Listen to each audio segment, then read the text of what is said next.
After selling my company for $32 million, I decided to throw a big party.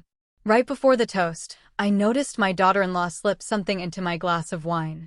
When no one was paying attention, I switched glasses with her father. Just a few minutes later, he began.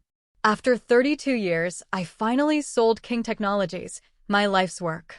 I thought it was my golden ticket to retirement, a new chapter. What I got instead was a chilling dose of greed, a shocking betrayal, and a plot that almost ended my life, orchestrated by my own family. The ink was barely dry on the contracts. $32 million, freedom, a whole new life. I was still clutching the pen when Dennis's fist crashed onto my mahogany desk. The signed papers jumped. $5 million, he demanded, his eyes gleaming with a raw, undisguised hunger I'd never seen before. I need it, Dad, and I need it now. Debts to cover, a business to start. Wendy, his wife, stood by the door, her gaze sharp, calculating, shifting between Dennis and the contracts. I saw her subtle nod when Dennis looked her way, a silent signal I almost missed. I just stared, dumbfounded. You didn't even congratulate me, I said, the words harder than I intended. This is the biggest day of my life, and you march in here demanding money? I'm congratulating you now, Dennis retorted, leaning forward, his palms flat on the desk. $32 million is incredible. So, what's $5 million to you? It's nothing. Nothing. I'd started King Technologies in this very room when Dennis was just a toddler. I worked 18-hour days, missed school plays and baseball games, built this empire from scratch while raising him alone after his mother died. This wasn't just money. This was my security, my retirement, the culmination of everything.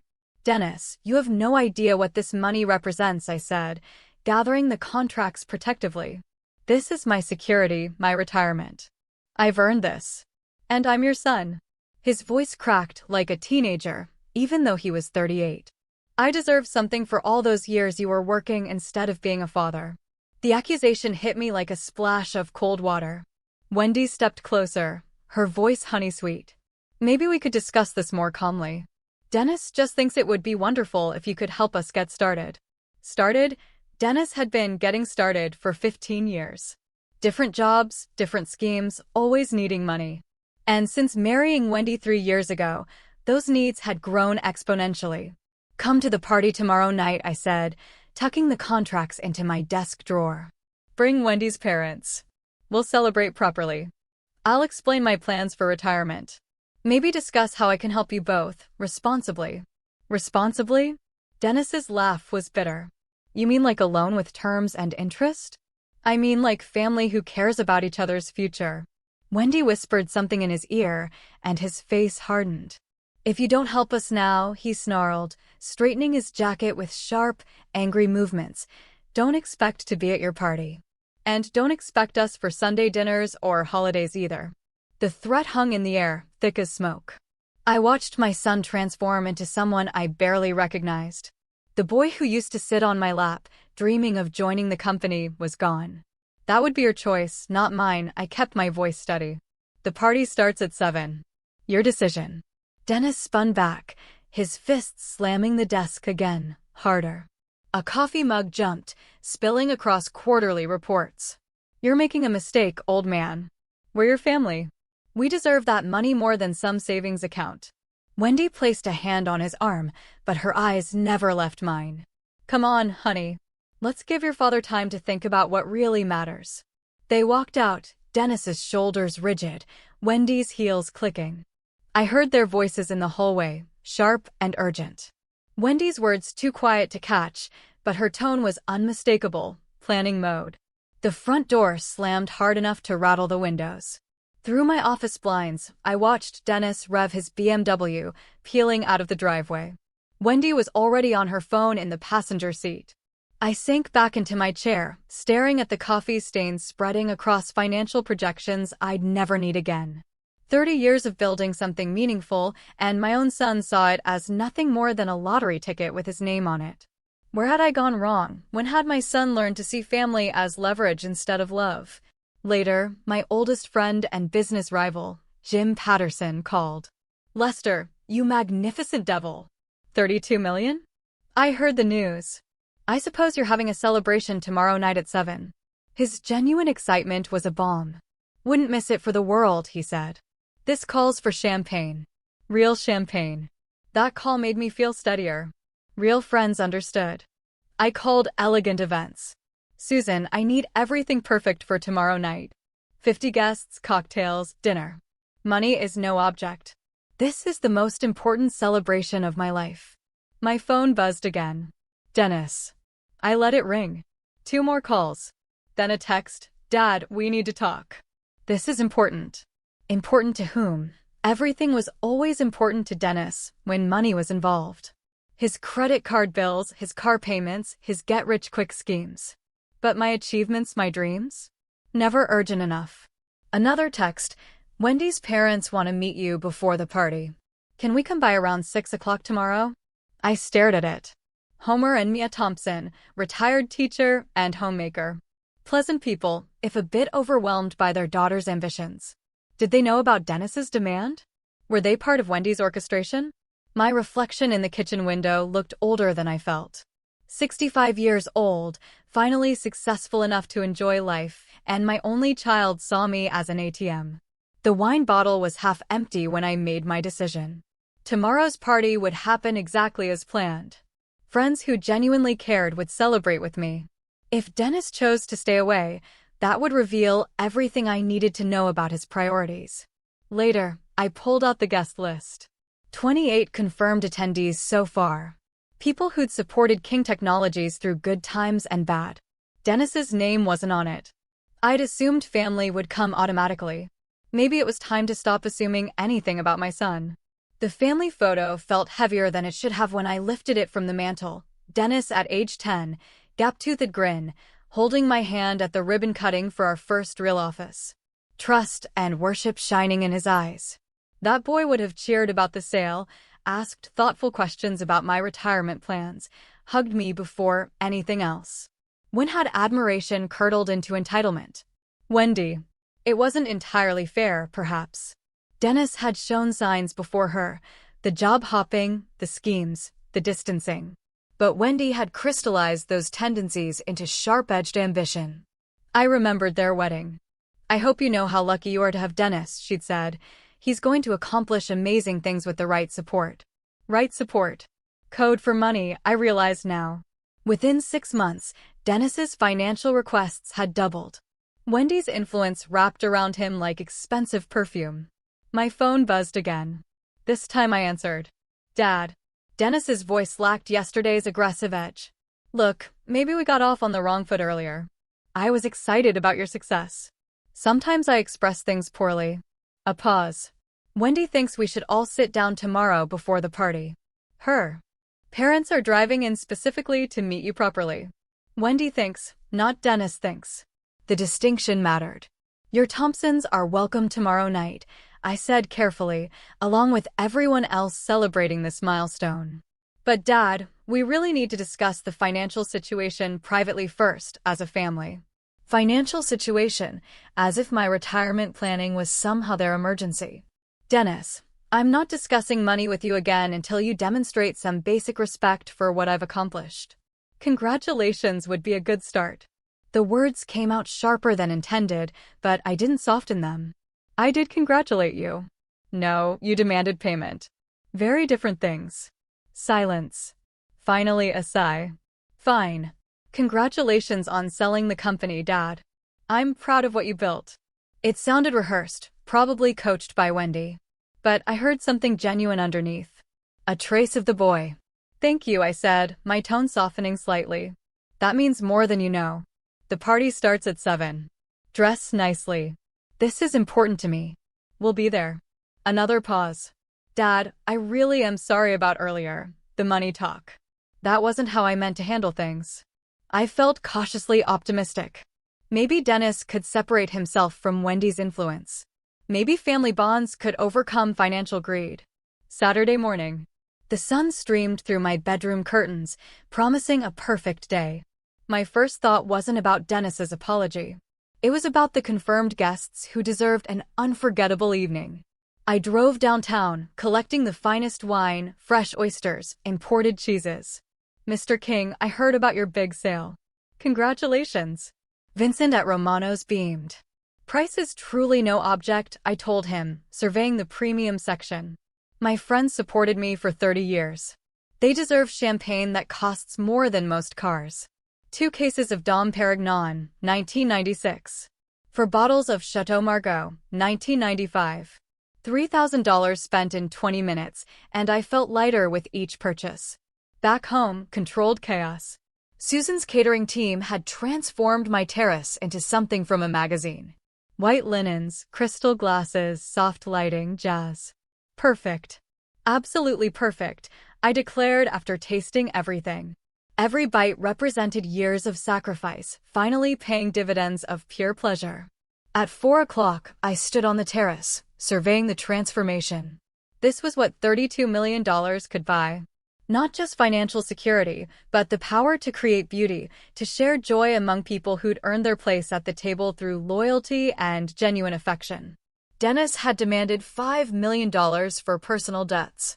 But this demonstrated how wealth should be used. The doorbell's first chime found me adjusting my tie. Jim and Martha Patterson. Lester, you magnificent devil. Jim's bear hug nearly lifted me off my feet. I still can't believe you pulled off that sale. Martha's warm smile carried 30 years of friendship. The house looks absolutely stunning. Leading them through my transformed home felt like showing off a masterpiece. The terrace drew gasps of appreciation. Within minutes, more cars filled the driveway. Frank Morrison from the bank.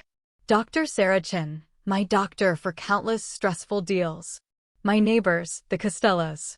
Each arrival brought fresh waves of congratulations. Stories emerged, late nights, advice, smaller victories, lean years. You've earned every penny, Sarah said, accepting champagne. Those 18-hour days finally paid dividends. You never forgot to give back, Mrs. Richardson added, mentioning the computer camp I sponsored. That comment stung pleasantly. I had given back. Scholarships, community programs, quiet help. Real generosity based on genuine connection, not demanded handouts from entitled relatives. By 6:30, 28 guests circulated, conversations flowing like fine wine. Real friends. They understood that wealth carried responsibility. Standing near the garden fountain, watching animated faces glow in candlelight, I felt complete satisfaction. Real friends appreciated effort over entitlement. Then headlights swept across my driveway. A familiar BMW pulled into the last parking space. My hand tightened around the champagne flute. Dennis emerged, followed by Wendy in an elegant black dress. From the back seat came 2 older figures, her parents. Excuse me, I murmured to Martha, setting down my glass with careful control. Dennis stood on the porch with practiced humility. Wendy, holding a small wrapped box. Dad, Dennis's voice carried none of yesterday's aggression. I owe you a massive apology for yesterday's behavior. Homer Thompson, Wendy's father, stepped forward. Lester, congratulations on your well-deserved retirement. Dennis told us about this wonderful celebration. We're so grateful you included us. Mia, his wife, added, you've always been generous to our family. Her warmth seemed genuinely heartfelt. But my attention stayed fixed on Dennis. His eyes met mine directly, something that hadn't happened yesterday. I was completely out of line. Your success should be celebrated, not exploited. I've been under tremendous stress with work, but that's no excuse. Wendy moved closer, her smile perfectly calibrated. Lester, Dennis felt terrible all night. We brought a small gift to show our appreciation. The wrapped box felt substantial. You built something incredible over 30 years, Dennis continued. I'm proud to be your son, and I should have said that first yesterday instead of. He gestured helplessly. Standing there in my doorway, surrounded by the sounds of friends celebrating, I felt the sharp edges of yesterday's hurt beginning to soften. Maybe Dennis could separate himself. Maybe family relationships could survive. Thank you for coming, I said, stepping aside, gesturing them into my transformed home. The party's just getting started. Homer whistled appreciatively. Dennis wasn't exaggerating about your beautiful home. This is magnificent. Leading them to the terrace, cautious optimism replaced disappointment. Perhaps Dennis had reflected. Perhaps Wendy had counseled patience. Perhaps tonight could bridge the gap. Lester, your decorations are absolutely stunning, Wendy complimented, her words seemingly genuine as she surveyed the candlelit tables. What an amazing way to celebrate your achievement. My friends welcomed them warmly. Jim Patterson shook hands with Homer, talking about teaching careers. Martha engaged Mia in gardening. Everyone, I announced, I'd like you to meet my son Dennis and his wife Wendy, plus Wendy's parents, Homer and Mia Thompson. The introduction felt natural, healing some invisible wound. Dennis moved through introductions with grace, asking thoughtful questions. No mention of money, no hints about financial expectations. Just a son appearing proud of his father. Your father's been an inspiration to our community, Mrs. Richardson told Dennis. He never forgot to help others. That sounds exactly like Dad, Dennis replied, glancing my way with what looked like authentic admiration. Wendy positioned herself near the bar, charming the catering staff, offering to help. Her social skills impressed even my most discerning friends. She asked intelligent questions about retirement planning, showed genuine interest in family stories, played the perfect supportive daughter-in-law. We should add chairs for the family, I told Susan's assistant. The party atmosphere shifted, became more complete, as if the celebration had been waiting for these final pieces. I stood back near the garden fountain, watching this perfect scene unfold. Friends and family mingling naturally. Meaningful conversations. My achievements celebrated by everyone who mattered. This is exactly what I hoped for, I murmured to myself, watching Dennis laugh genuinely at one of Jim's business anecdotes. Maybe yesterday's conflict had been necessary, a clearing of air before true reconciliation. Dad, you should tell everyone about that European river cruise you're planning. Dennis's enthusiasm seemed infectious. The suggestion sparked immediate interest. First stop after the sale finalizes, I confirmed, accepting a fresh glass of wine from Dennis. Scotland, then Ireland, maybe Scandinavia. Wendy moved gracefully, playing the perfect daughter-in-law. Sarah, Lester has told us so much about your friendship over the years, she said, settling beside the doctor. Dennis and I feel so grateful to be part of this celebration tonight. Dennis caught my eye across the terrace, raising his glass slightly. A son's salute to his father's achievement. The gesture erased lingering shadows from yesterday's confrontation.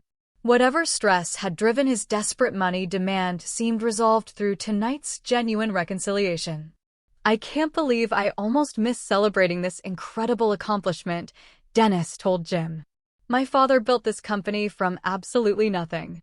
Pure determination and vision. The pride in his voice sounded authentic. Homer raised his wine glass toward me. Lester, 35 years teaching showed me what dedication looks like. But building a company from scratch? That's remarkable resilience. Mia nodded thoughtfully. Wendy always said you were an inspiration, working so hard while raising Dennis alone after your wife passed. The comment touched something deep. These people understood sacrifice in ways Dennis had seemed to forget. Tonight felt like validation that my choices had been correct. As twilight deepened, garden lights twinkled. The party reached that perfect rhythm. Dennis moved effortlessly, sharing stories about my generosity, expressing gratitude for lessons learned. The son I remembered had returned. My phone buzzed insistently. My attorney's office. Excuse me, everyone, I announced. I need to take this call about some closing details. Please continue enjoying yourselves. Walking into the living room, I pressed the phone to my ear, positioning myself by the large window overlooking the terrace. Harold Peterson, my closing attorney. Lester, sorry to interrupt, but the buyer's bank needs confirmation on the wire transfer timing. Of course, Harold, Monday morning works perfectly. Through the window, I could see my guests continuing their animated conversations. The party flowed beautifully without me. Dennis was engaging Jim and Frank in what looked like serious business discussion. Wendy moved casually toward the drink refreshment area, appearing to help with hosting duties. Such thoughtfulness. She was proving herself the ideal daughter-in-law I'd hoped Dennis would find. The buyer is impressed with your operational documentation, Harold continued. They're confident about the transition. Something caught my peripheral vision. Wendy had paused beside the drink table, her back to most of the guests. Her hand moved to her pocket, retrieving something small. "That's excellent news, Harold." My words died. She palmed something tiny, a small packet, glancing around to ensure no one was watching her. Then, with practiced smoothness, she moved her hand over my wine glass. My breath stopped. A fine powder fell from the packet into my drink. Quick, deliberate, unmistakable. "Lester, are you still there?" Harold asked. "Yes, I'm here." My voice sounded distant even to myself. Wendy was stirring my wine glass with a cocktail stirrer, dispersing whatever she'd added. She pocketed the empty packet and stirrer, then moved away with the same casual grace. No one else had noticed. The guests remained absorbed, completely unaware that someone had just poisoned my drink. "Harold, I'm sorry, but something urgent has come up here. Can we finalize everything first thing Monday morning?" "Of course. Enjoy your celebration, Lester. You've earned it." Through the window, I watched Wendy rejoin the main group, her smile bright and natural. She positioned herself where she could observe the drink table, yet appeared engaged. My mind raced through the implications. The reconciliation, the apologies, the perfect daughter-in-law performance, all calculated manipulation leading to this moment. They weren't here to celebrate my success. They were here to ensure I didn't live to enjoy it. Dennis seemed genuinely unaware, still engaged with Jim. His reformation appeared authentic, which meant Wendy was operating without his knowledge. She'd used his legitimate guilt as cover for her own deadly plan. The wine glass sat innocently on the table, but I knew what it contained. One sip would be enough. Whatever poison she'd used was likely fast-acting, designed to mimic a heart attack or stroke. A wealthy 65-year-old celebrating with alcohol? Who would question a sudden medical emergency? But she'd made one critical mistake. She hadn't realized I was watching. Taking a deep breath, I straightened my shoulders. The game had changed. I held the advantage. Wendy thought she was executing a perfect murder. Instead, she'd just revealed herself as the enemy I needed to defeat. Time to turn the tables on my would-be killer. Stepping back onto the terrace, I maintained the same warm smile I'd worn all evening, though my heart hammered against my ribs. Wendy glanced up, her eyes immediately tracking toward the drink table where my poisoned wine waited. "Everything settled with the closing details?" she asked, with perfect innocence. "Just some final paperwork formalities," I replied, moving naturally toward my usual position. "Nothing that can't wait until Monday morning." The poison was invisible, odorless, probably tasteless. Professional grade, meant to simulate natural causes. But Wendy had underestimated her target. I'd survived 30 years in competitive business by staying 3 moves ahead of people trying to destroy me. "Lester, shouldn't we have a proper toast to your retirement?" Wendy's suggestion carried subtle urgency. "Everyone's been waiting to officially celebrate your success." Jim nodded enthusiastically. "Absolutely. This moment deserves champagne and speeches." "This seems like the perfect moment, with family and friends together," Wendy continued, building momentum. "Your wine glass is right there, ready for the toast." She was pushing, with calculated pressure disguised as party enthusiasm. Every word designed to get that glass to my lips. "Excellent idea." I agreed readily. "But first, Dennis and Wendy, could you help me with something in the kitchen? I want to get that special bottle of Dom Perignon we discussed, the 1996 vintage, and the good crystal champagne flutes for the proper ceremony." Dennis straightened with obvious pleasure at being included. "Of course, Dad. You know where everything's stored better than we do." "This will make the toast even more special," I added, making the request sound important, like host-like family involvement. As they headed inside, I turned to Homer with practiced casualness. "Homer, how are you adjusting to retirement from teaching? 35 years in education, that's remarkable dedication." Homer's eyes lit with the enthusiasm educators always showed discussing their careers. "Well, the transition has been fascinating. After 3 decades of September schedules, I'm still adjusting to flexible time." While he spoke, gesturing expressively, I moved closer to the drink table. Homer's wine glass sat inches from mine. Similar shape, identical red wine, close enough for a quick exchange. Have you and Mia thought about traveling? I continued, keeping him engaged, scanning guest positions. Jim was deep in conversation with Frank. Sarah and Mia discussed gardening. No one was watching the drink table. Oh yes, we've been planning a trip to visit national parks, Homer continued enthusiastically. Yellowstone first, then maybe the Grand Canyon. In one smooth motion, I switched the glasses. Homer's untainted wine moved to my usual position. My poisoned glass shifted to a spot. The exchange took 3 seconds, looking like a natural table rearrangement during conversation. That sounds wonderful. The western parks are spectacular this time of year, I replied, stepping slightly away from the table as Homer continued his story. My pulse gradually steadied as the immediate danger passed. Wendy's poison now waited in Homer's glass instead of mine. The sweet irony of using her own father-in-law as an unknowing shield felt perfectly appropriate. Dennis and Wendy emerged from the kitchen, carrying the Dom Perignon and crystal flutes, their faces bright with anticipation. Everything's ready for the proper toast, Dennis announced. Wendy's gaze immediately moved to the drink table, confirming my wine glass remained in position. Her satisfied smile revealed complete confidence. Perfect timing, I declared, moving toward my switched glass, watching Wendy's expectant face. Let's make this toast memorable. She positioned herself to observe my drinking, eager to witness the poison's effects. Her father sat beside his deadly glass, completely unaware that his daughter had just tried to murder his host, using him as an unwitting accomplice. Everyone, please gather around. I called out, raising the glass that should have killed me. The irony was exquisite. Wendy thought she was watching her victim approach death when she'd actually just set up her own father for the fate she'd intended for me. Time for the evening's real entertainment to begin. Everyone gathered expectantly, glasses raised. Candlelight danced on crystal. Friends and family united in celebration. Friends, this truly is the most meaningful evening of my life. I stood confidently, commanding attention, internally preparing for the drama about to unfold.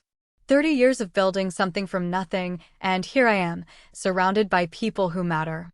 Wendy positioned herself with a clear view of my wine glass, her eyes bright with anticipation. She had no idea her carefully planned murder was about to become her public downfall.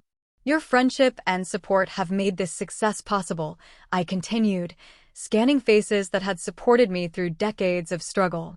Tonight, I want to talk about loyalty, about trust, about what family really means. The shift in my tone caught some attention. Jim raised an eyebrow, sensing something different. I've learned that not everyone who claims to love you actually does. My gaze moved deliberately toward Wendy, whose confident smile faltered slightly. Some people see success and think only of what they can take from it. Dennis leaned forward, confused by the growing tension. The other guests exchanged glances, uncertain where this speech was heading. Unfortunately, not everyone here tonight shares that genuine affection. I paused, letting the weight of my words settle over the silent gathering. In fact, someone at this very table tried to poison me just minutes ago. Shocked gasps rippled through the crowd. Wendy's face went white, her eyes darting between me and the drink table as she tried to process how her plan had gone wrong. Homer, stop! I shouted as he raised his wine glass toward his lips. Don't drink that wine. It contains poison. Homer froze mid-motion, the glass trembling inches from his mouth. Around the table, guests recoiled in horror, several setting down their own drinks in alarm. What are you talking about? Dennis stood up, his voice cracking with confusion. Dad, what's going on? Wendy, would you like to explain what you put in my wine glass? I turned to face her directly, my voice carrying the authority of absolute certainty. I saw you add something from a small packet while I was taking that phone call inside. That's absolutely ridiculous. Wendy's voice pitched higher with panic. Why would I poison anyone? This is insane.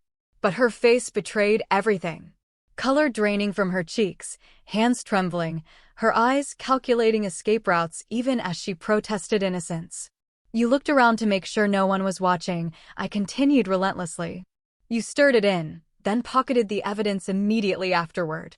Dennis stared at his wife with growing horror. Wendy, tell him he's wrong. Tell everyone this is some kind of mistake. Of course, it's a mistake, she snapped, but her voice carried desperation now. Lester, you must have seen something else. I was just helping with the drinks. Homer still held the poisoned glass, staring at it with dawning understanding of how close he'd come to death. Mia clutched his arm, tears streaming down her face. Fine, I said calmly. Let's settle this scientifically. We'll take that wine to a laboratory for analysis.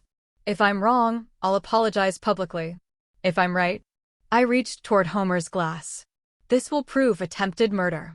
Let me just secure this evidence.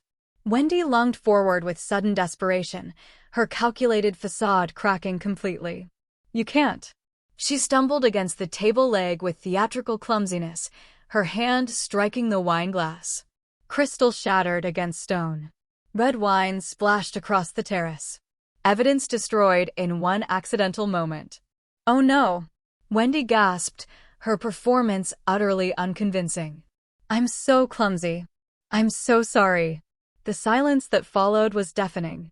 Even Dennis stared at his wife with undisguised suspicion. How convenient. I said quietly, and everyone understood exactly what they'd witnessed.